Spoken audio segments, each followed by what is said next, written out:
May 6, 2020, Staff Sergeant Douglas James Martin took his own life in his home in Colorado Springs. He was stationed in the Army base in Fort Carson, Colorado. Doug was a staff sergeant in the U.S. Army 82nd Airborne and was deployed during the Afghanistan War. Doug was my best friend. Doug is survived by his wife Marissa and their two children, Jackson, age 4, and Wyatt, age 2. The last 6 months, I have been supporting the Martin family any possible way I can. The truth is, our service members and veterans are hurting. They're coming home wounded physically and mentally, if they come home at all. Hope for the Warriors provides comprehensive support programs for our military community. They focus on transition, health and wellness, peer engagement, and connections to community resources. The next few minutes, I'm going to try to persuade you to educate yourself on what our military communities are going through, and if you can, donate or volunteer to help. The military community includes active duty veterans, reserve forces, and their families. 5 branches of the U.S. military are Army, Navy, Marine Corps, National Guard, and Air Force. These people are risking their lives for us, and they need our help in return. Donating your time, effort, or money can go a long way for most of these families. Getting veterans off the streets and in homes with jobs, military families having their loved ones at home to hold for the holidays, children growing up in safe, healthy homes, both of their loving parents, food in the fridge. That's what I want to see. So where do I begin? The military community includes more than 1.3 million active duty members, 20.1 million veterans, and 800,000 reserve forces. These are the people risking their lives for you every day. Suicide rates continue to increase yearly. Since 2008, the number of veteran suicides yearly has exceeded 6,300.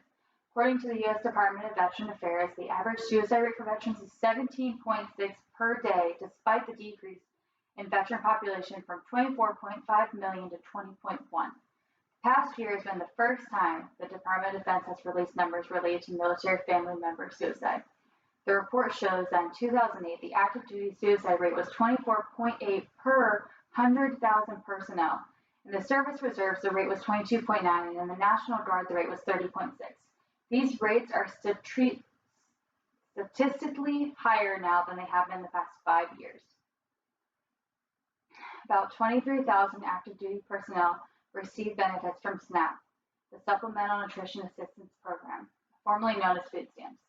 No one defending our country should struggle to put food on their table for their families. Similarly, veterans also experience food insecurity. Nearly 1.4 million veterans go hungry, more than 1.25 million veterans live below the poverty line. Young veterans, veterans of color, and female veterans are the most vulnerable. According to the Bread for the World, female veterans are more likely to be under the poverty line than male veterans. These disparities are primarily due to varying forms of racial and gender discrimination and inequalities. Now that you've seen the need for assistance, what can you do to help? Donating your time, effort, or money can go a long way for most of these families. Hope for the Warriors understands the challenges, pride, and joy of being a military family. They are dedicated to striving to meet changing needs of service members and their families. They believe those touched by military service can succeed at home by restoring their sense of self, family, and hope.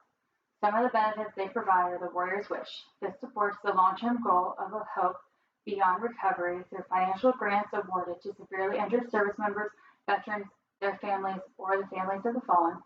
They collaborate with the community to make wishes come true. Warriors Compass is powered by JobPath and its comprehensive transition service, offering veterans new careers and opportunities with employers in their area. Hope for the Warriors also provides scholarship and financial aid for continued education for spouses and caregivers. They use a wellness approach and look at all areas of a person's life to help identify parts needing additional support. They have critical care coordination, short-term financial assistance, casework, and resource referrals. They provide a national race series that unites military and civilian communities by celebrating the strength and resolve of service members. They also provide outdoor adventures through recreational activities and trips with other camaraderie. Now that we have seen some of the ways the Foundation Hope for the Warriors helps active military members, veterans, and their families, let's imagine where their lives would be with more assistance. Veterans off the streets and in homes with jobs, living safely and happily, Military families having their sons, daughters, wives, and husbands to hold at Christmas. Children growing up in a safe, healthy home and both of their loving parents with food in the fridge. That's what I want to see. More financial support for our military families and veterans could help them off the streets and in better housing. 37,000 veterans are experiencing homelessness, a 2.1 increase since January 2018. Almost 23,000 of those veterans were sheltered, while 14,000 of those veterans were unsheltered. Veterans and active military members getting more mental health support after deployments could truly change someone's life. The military does not provide enough follow-up for men and women after serving their country. These suicide rates need to be a wake-up call for our communities. In conclusion, Hope for the Warriors is able to fulfill mission due to the support of generous donors. They welcome all donation levels. How can you help impact someone's life today? I adopted a family for the holidays through Hope for the Warriors and will be providing them a full meal for Thanksgiving. Volunteering is very scarce right now during the coronavirus pandemic, but you can adopt a family for the holidays like I did. Help them have a wonderful holiday meal. There are multiple shelters and YMCAs that provide Thanksgiving and Christmas dinners. They're always looking and needing volunteers and support. Write a letter to your senators in Congress, men and women, urge them to help the people in need. Just being educated on what is going on out there for our veterans and active military members is what I strive to do today. I hope you all can take a second and reevaluate who is important to you.